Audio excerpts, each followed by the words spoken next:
Ja, we zijn hier bij Sound of Crystals van Jan de Vrede voor de Crystal Healing. En wat heeft Jan allemaal zo op zijn stand? Nou, een bak met stenen natuurlijk, anders zou het geen Crystal Healing zijn.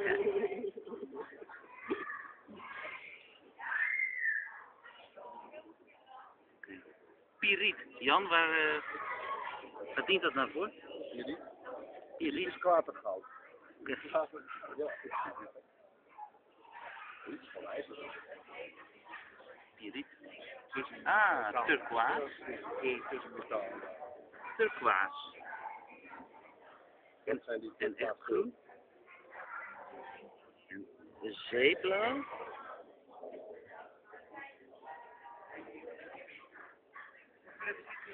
Ja, maar wel. Toch niemand Denk je? Jan vlucht voor de camera. Jan. Neem je ook geluid nog? Ja, het geluid. Oh nee, toch? Dat is toch? En Marjan, waarom kom jij bij Jan op de stand? Oh, het is gewoon pijn met de knie, man.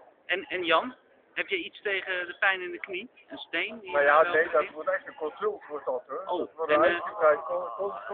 En dat Wordt helemaal uitknijpen. en consult, Ja, daar kom je toch voor?